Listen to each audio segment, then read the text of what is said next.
Gold, trusted gold buyers. మీరు తాకట్టు పెట్టిన బంగారాన్ని విడిపించి ఈ రోజు ఉన్న మార్కెట్ ధరకు కొనబడను.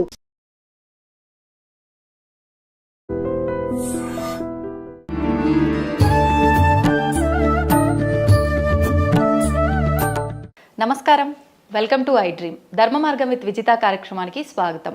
ప్రస్తుతం మనతో పాటు ఉన్నారు సమన్వయ సరస్వతి వాగ్దేవి పుత్రులు బ్రహ్మశ్రీ సామవేదం షణ్ముఖ శర్మ గురువుగారు. ఇప్పుడు గురువుగారితో మాట్లాడి మరిన్ని విషయాలు తెలుసుకుందాం. మనకున్న సందేహాలన్నింటినీ కూడా నివృత్తి చేసుకునే ప్రయత్నం చేద్దాం. నమస్కారం గురుగారు. నమస్కారం అమ్మా. గురుగారు, మీరు చెప్పారు అంటే మానవ రూపంలో వచ్చిన దేవుడు మనందరికీ ఒక మార్గదర్శకంగా ఉండడానికి, మార్గంలో నడిపించడానికి. అంటే ఆయన దేవుడు అయినప్పటికీ ఆ అవతారం మానవుడిగా ఉన్నారు కాబట్టి మానవ రూపాన్ని మనం దేవుడిగా కొలవటం అనేది కరెక్టేనా? రాముడు మానవ రూపం ధరించాడు కానీ ఆయన సాక్షాత్ నారాయణుడు కదా. ఆయన దివ్యమంగళ విగ్రహంగానే ఉన్నాడు రాముడు. అప్పుడు రామాయణ కాలంలో హనుమంతుడు రాముని రూపాన్ని వర్ణిస్తాడు. అంటే యునీక్. రాముడు లాంటి వాడు ఆ కాలంలో మరొకడు లేడు. అంతే. అందుకే షణ్ణవత్యంగుళీ దేహ ఎప్పుమాన్ సదివోక సహా అని మనకు సాముద్రిక శాస్త్రం మాట చెప్తాను. అంటే 96 అంగుళాలు ఉంటాడు రాముడు, అంటే 8 అడుగులు. అలాంటి స్వరూపం. పైగా ఆయన శరీర లక్షణమంతా, సాముద్రిక లక్షణమంతా హనుమంతుడు చెప్తాడు. సమవిభక్తాంగా, రెండేసి అవయవాలు సమంగా ఉంటాయని చెప్పుతూ నుదురు ఎంత వెడల్పు ఉంది, ఎలా ఉంది, ఈ లక్షణాలన్నీ వర్ణిస్తాడు. ఈ లక్షణాలు రాముడికి మాత్రం ఉన్నాయి, అందరికీ ఉన్నట్లయితే ప్రత్యేకించి వర్ణించనక్కర్లేదు కదా. ఈ లక్షణాలన్నీ మనం లెక్క కట్టి చూస్తే అది ఒక అద్భుతమైన పరమ పురుషుడికి ఉంటాయి. అలాంటి వారు అందరూ ఉండరు. అందుకే అది అవతారమూర్తి యొక్క లక్షణం అది. అందుకే రాముడిని అప్రాకృత దివ్యమంగళ విగ్రహ అంటారు. రాముడు కానీ కృష్ణుడు కానీ ఇద్దరిని. అంటే చూడ్డానికి మానవ రూపంలో కనబడుతున్నా వాళ్ళ దివ్యమంగళ విగ్రహం వారిది. అందుకే దేవతలు కూడా ధ్యానించే మూర్తి. దేవతలు మనుషులను ధ్యానించరు, ఎందుకంటే మనుషుల శరీరాలే రక్తమాంసాదులతో కూడి ఉంటాయి, వాళ్ళు వీటి వైపు రారు. కానీ వాళ్ళు కూడా ధ్యానించారంటే అలా కనబడుతున్నటువంటి ఒక అద్భుతమైన స్వరూపం ఆయన. అందుకే అవతార కాలంలో మానవుడైన, మనం పూజించే కాలంలో భగవంతుడైన. గురుగారు, సీతారాముల్ని ఆదర్శంగా తీసుకోవాలి దంపతులు అందరూ కూడా అని చెప్పంటారు. ఎవరైనా ఆశీర్వదించినా కూడా సీతారాముల్లాగా కలకాలం చక్కగా ఉండండి అమ్మా అని చెప్పి ఆశీర్వదిస్తూ ఉంటారు. అసలు అంటే కొంతమంది అంటూ ఉంటారు, మూర్ఖంగా మాట్లాడే వాళ్ళని చెప్పొచ్చు, ఏ రకంగా వాళ్ళిద్దరిని ఆదర్శంగా తీసుకోవాలి. భార్యాభర్తలు అని అంటే ఒకరికొకరు చేదోడు వాదోడుగా ప్రతి ఒక్క దాంట్లో కూడా సలహాలు ఇచ్చే విషయం కానీ, ప్రతి ఒక్క విషయంలో సహాయం చేసే విషయం కానీ ఒకరికొకరు తోడుగా ఉండాలి. కానీ అంటే వీళ్ళని చూసినంత వరకు పెళ్ళి అయినా తదనంతరం అరణ్యానికి, వనవాసానికి అని చెప్పి వెళ్ళటం, అంటే సీతాదేవి తన ఇష్ట ప్రకారంగా తన భర్తతో వెళ్ళినప్పటికీ అది చాలా కష్టకాలము. తర్వాత అక్కడికి వెళ్ళినా వాళ్ళు కలిసి ఉన్నారా అని అంటే లేదు, అక్కడ కూడా ఎడబాటు. మళ్ళీ అదంతా అయిపోయి వచ్చిన తర్వాత మానవ రూపంలో ఉన్న దేవుడే సీతాదేవి తప్పు చేసిందా లేదా తెలుసు తనకి, అయినా కూడా అగ్ని పరీక్ష పెట్టడము, ఇవన్నీ కూడా ఆయన చేశారు. మరి వీళ్ళిద్దరిని ఎలా ఆదర్శంగా తీసుకోవాలి అని చెప్పి ఏం చెప్తారండి? ప్రశ్న బాగుందమ్మా. ఇక్కడ మనం సీతారాముల అన్యోన్యత అనేది చాలా ముఖ్యమైనటువంటి భావం. వారిద్దరూ వివాహం తర్వాత బహుకాలం కలిసి ఉన్నారు. విజహార బహునృతున్ అని కూడా వాల్మీకి రచించాడు. చాలా కాలం కలిసి ఉన్నారు. ఇక వనవాసానికి వెళ్ళినప్పుడు రాముడు సీతమ్మని రమ్మని చెప్పలేదు, సీతమ్మే వస్తానంది. అయితే రాముడు అన్న అక్కడ కష్టాలు ఉంటాయి అరణ్యాల్లో అంటే సీతమ్మ గొప్ప మాట ఉంటుంది, నేను చేతకాని వాడితో రావడం లేదు కదా, సర్వసమర్థుడితో వస్తున్నాను కదా, నాకు కష్టాలే ఉంటాయి అంటే రాముడు ఇంకో మాట చెప్తాడు, నిన్ను అనుమతి లేకుండా నాతో రా అంటే బాగుండదు, నువ్వు రావడం నాకు సంతోషమే, నేను రక్షించుకుంటానని అన్నాడు రాముడు. ఆ విధంగానే సర్వసమర్థుడైన పతితో కలిసి ఆమె అరణ్యవాసానికి వచ్చింది. అరణ్యవాస కాలంలో 14 ఏళ్ళు కదా, 13 ఏళ్ళు కలిసే ఉన్నారు వాళ్ళు. ఎంతో ఆనందంగా ఉన్నారు వాళ్ళు. అరణ్యకాండల వర్ణన చదువుతుంటే మనకు తెలుస్తుంది. ఎందుకంటే రాముడి దగ్గరుంటే ఆనందం కాక ఇంకేమిటి. ఆమెకు వనమైన భవనమైన రాముడితో ఉంటేనే ఆనందం. రాముడితో ఉన్న వాళ్ళకి ఏ కష్టమూ రాదు, సర్వరక్షకుడైన. అలా ఆనందంగానే ఆమె ఉన్నది. 13 సంవత్సరాలు ఆనందంగానే గడిపారు. ఒక్క సంవత్సరంలో ఇంకా అయిపోతోంది అనగానే అప్పుడు రావణుడు రావడం, అపహరించడం. దీని వెనకాల ఒక దైవికమైనటువంటి ప్రణాళిక ఉన్నది. దాని ప్రకారంగా ఈ కథ జరిగింది. కనుక ఆ తర్వాత వాడు 10 నెలలు బాధపడింది అంతే. 10 నెలలు బంధితురాలి ఉంది.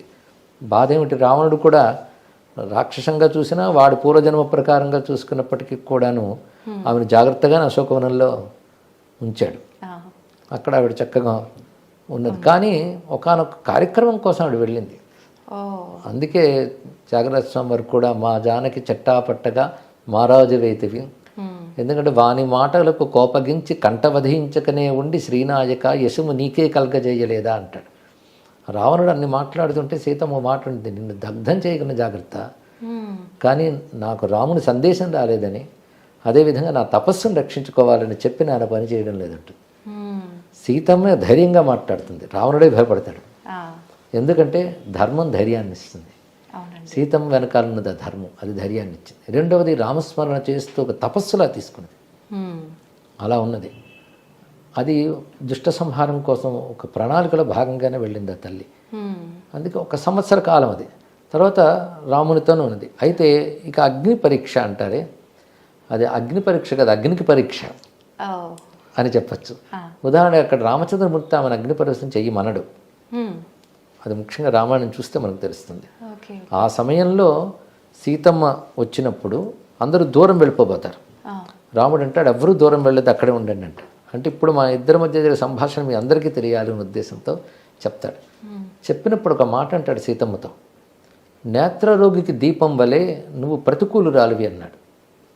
ఎందుకంటే ఇన్నాళ్ళు అసురుని యొక్క చర్యలో ఉన్నటువంటి దానవు నువ్వు వచ్చేవంటే ఇది లోకాపవాద భీతి అని ఉంటుంది. సత్పురుషులకు అది ఒకటి ఉంటుంది, లోకంలో అపవాదం రాకుండా జాగ్రత్త పడాలి. పైగా ఆ మాట ఎంత చక్కగా అంటే నేత్రరోగికి దీపం వలె అన్నాడు. అంటే దీపంలో ఏం దోషం లేదు, చూసే కంటిలో దోషం, కనుక నీలో ఏ దోషం లేదు. కానీ పాలకుడైనటువంటి వాడు ప్రజలకి వ్యక్తిగత జీవితాన్ని కూడా ఆదర్శంగా చూపించాలి అనేటటువంటి ఒక న్యాయం ఉన్న రోజులు ఇవి. అప్పటి స్మృతి ప్రకారంగా కానీ పాలకుడు వ్యక్తిగత జీవితం కూడా ప్రజలకు జవాబుదారి. అందుకే ఎటువంటి కల్మషం లేదు అని రుజువు చేయడం కోసం ఆయన ప్రతికూలురాలివి కనుక ఇప్పుడు నేను పౌరుషంతో రాక్షసుడిని సంహరించి నేను విడిపించాను, అక్కడితో నా పని అయిపోయింది, తర్వాత నీ ఇష్టమనే అంటాడు. అప్పుడు సీతమ్మ తనంత తానే వాళ్ళకి చెప్పి, అంటే లక్ష్మణస్వామి హనుమంతుడికి చెప్పి చితి రగల్చుకొని అగ్ని చుట్టూ ప్రదక్షిణ చేసి వెళుతుంది. రాముడికి తెలుసు అగ్ని సీతమ్మనేమి చేయలేదని, ఎందుకంటే మారీచుడికి తెలుసు, హనుమంతుడికి తెలుసు. మొత్తం లంక దహనమైనప్పుడు సీతమ్మన చోటు దహనం కాదు. అప్పుడు హనుమంతుడు ఒక మాట అంటాడు, నాగ్ని రగ్నవు ప్రవర్తతే అని. అగ్నినేమి చేయలేదు కదా అని భావం. అదేవిధంగా మారీచుడు రావణాసురుడు చెప్తాడు, సీత ఒక మహాగ్ని, దగ్గరికి వెళ్ళావా దగ్ధమవుతావు జాగ్రత్త. మారీచుడికి హనుమంతుడికి తెలిసినప్పుడు రాముడికి తెలియదా? అందులో పంచభూత దేవతాశక్తులు ప్రత్యక్షమయ్యే కాలం అది. అందుకే అగ్నిహోత్రంలోకి వెళ్ళలేని వెంటనే మళ్ళీ అగ్నిదేవుడు వచ్చి రాముడికి సమర్పించిస్తాడు, దోషరహితురాలని చెప్తాడు. అప్పుడు రాముడు ఒక మాట అంటాడు, నాకు ఆ విషయం తెలుసు, కానీ లోకానికి అది రుజువు చేసి నేను అయోధ్యకి వెళ్ళాలి కనుక పని చేశానని చెప్తాడు. అక్కడ ఒక మాట అంటాడు రాముడు, అనన్యాహి మయా సీత భాస్కరేణ ప్రభాయత. సూర్యుడికి కాంతి ఎలాగో నాకు సీత అలాగా అన్నాడు.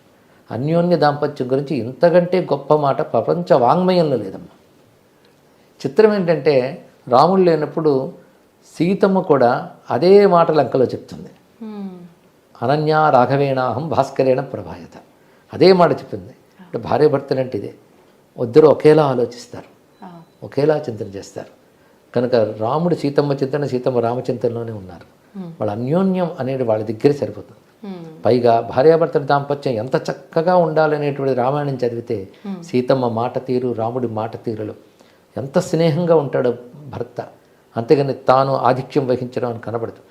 ఉదాహరణకి రాముడితో ఒక మాట ఉంటుంది, చనువు కొద్దీ చెప్తున్నాను, నువ్వు ధనుర్బాణాలు పట్టుకుని తిరుగుతున్నావు, నువ్వు వనవాసానికి వచ్చావు, కొచ్చవనం కొచ్చక్షాత్రం, నువ్వు రాజుగా ఉన్నప్పుడు పట్టుకు తిరుగు, వనవాసానికి వచ్చి నువ్వు ఎవరిని పట్టుకు తిరగడం ఏంటి నువ్వు అంటే రాముడు ఎంత మృదువుగా చెప్తాడంటే, నీకు తెలియదు నువ్వు నోర్మి అనకుండా, నీకు నా మీద అభిమానం ఉంది కనుకనే నాకు చెప్పు, ప్రేమ లేని వాళ్ళకి చెప్తారా చెప్పు, నువ్వు ప్రేమతో చెప్పావు కనుక నీకు సమాధానం చెప్తున్నాను విను. నేను వనవాసానికి వచ్చాను కానీ క్షాత్రాన్ని విడిచిపెట్టలేదు. నేను ఇతరులకు ఆపద కలగకుండా చూసుకోవడం క్షాత్రం నా బాధ్యత, అది అందుకే దీన్ని పట్టుకున్నాను అని చక్కగా సమాధానం చెప్తాడు. అలా భార్యాభర్త ఎలా మాట్లాడుకోవాలో కూడా కనబడుతుంది. ఎక్కడ కూడా కటువుగా రాముడు ఒక్క మాట అంట. తర్వాత అయోధ్యకు వచ్చాక చాలా కాలం వాళ్ళు కలిసే ఉన్నారు. తర్వాత లోకాపవాదం ఏర్పడింది, తరాలు మారి లోకాపవాదం ఒకటి ఏర్పడుతుంది. అది ఒక వ్యక్తి చెప్పింది కాదు, లోకంలో అందరూ అనుకుంటున్నారని మంత్రులు వచ్చి రాముడితో సమావేశంలో తెలియజేస్తారు. అప్పుడు ఉన్న ధర్మ ప్రకారంగా ఏంటంటే ఒక అపనింద కానీ ఉంటే దాన్ని దూరం పెట్టాలి కొంతకాలం, మళ్ళీ సత్యం రుజువయ్యే వరకు. అదొక నియమం, దానికి కట్టుబట్టాడు. కానీ నువ్వు వెళ్ళిపో, అడవిలో వదిలే ఇలా అనకలేదు ఆయన. ఎందుకంటే ఈ సమావేశం ముందు రాత్రి వేళ సీతమ్మతో మాట అంటాడు, గర్భవతి నువ్వు, నీకు ఏది ఇష్టమో అది చేస్తాను చెప్పు అంటాడు. నాకు మన వనవాస కాలంలో మునుల ఆశ్రమాలన్నీ తిరిగినవి చాలా గుర్తున్నాయి, చాలా ఆనందంగా ఉంటాయి. నాకు వాల్మీకి మహర్షి వాళ్ళ ఆశ్రమాలు చూశాను, ఆ ఆశ్రమాలకు వెళ్ళాలనుంది అని చెప్తుందమ్మా. అది అయిన వెంటనే ఈ సమావేశం ఏర్పడుతుంది. ఆ మరుసటి రోజు ఉదయం లక్ష్మణస్వామిని పిలిచి, ఆమె ఇలా వాల్మీకి ఆశ్రమం అవి వెళ్ళాలని అనుకున్నది కాబట్టి నువ్వు వనం దగ్గర విడిచిపెట్టిరా అంటాడు. విడిచిపెట్టిరా అన్న మాట, విడిచిపెట్టిరా అన్నాడు అంటే ఆమెకు చెప్పలేదు ఈ మాట, ఇతని ద్వారానే చేయించాడు. కానీ అందులో ఒక అనుమాన వాక్యం కానీ ధిక్కార వాక్యం కానీ రెండూ లేవు. దాని ప్రకారం లక్ష్మణస్వామి వాల్మీకి ఆశ్రమంలో విడిచిపెడతాడు. కానీ ఈ విధంగా అపవాదుకు భీతి చెందే ఇలా చేశాడన్న విషయాన్ని కూడా లక్ష్మణుడు తెలియజేస్తాడు. సీతమ్మకి ఈ ధర్మం తెలుసు, రాజధర్మం.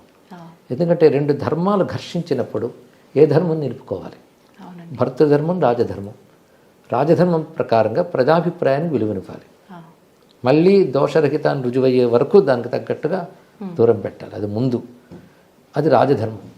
భార్యను విడిచిపెడితే భర్తృధర్మం దెబ్బతింటుంది. రెండు ధర్మాలు ఘర్షించినప్పుడు దాన్ని ఎలా సంయమనం చేయాలో రాముడికి మాత్రమే తెలుసు. అందుకే ఇంత చక్కగా చేశాడు. ఆ సమయంలో రాముడు దుఃఖంతోనే ఉన్నాడు. తర్వాత యజ్ఞాలు చేశాడు ఎన్నో. ప్రతి యజ్ఞంలో స్వర్ణ సీతని పెట్టుకున్నాడే తప్ప సీత త్యాగం చేయలేదుగా. సీతమ్మ పట్ల భార్యాభావం ఉంది, ఆమెకి భర్తృభావం ఉంది. అందుకని వాళ్ళిద్దరు వేరు కాలేదనే చెప్పాలి, భౌతికంగా వేరైనా. వాళ్ళిద్దరి యొక్క అనుబంధం అలాంటిది. కనుక ఒకనొక కష్టకాలం వచ్చినప్పటికీ కూడా వారు విడిపోకుండా స్థైర్యంగా నిలబడి అనుబంధాన్ని కాపాడుకున్నారు. కనుకనే వారిని అన్యోన్య దాంపత్యం అంటారు. ఒక చిన్న ప్రతికూలం వస్తే చాలు విడిపోయే తొందరపాటుతనం బాగా కనబడుతుంది. కానీ కాలంలో ఒక ప్రతికూలత వచ్చినప్పటికీ అనుబంధాన్ని కాపాడుకోవాలి. అంతేగాని సీతమ్మని రాముడు విడిచిపెట్టలేదు.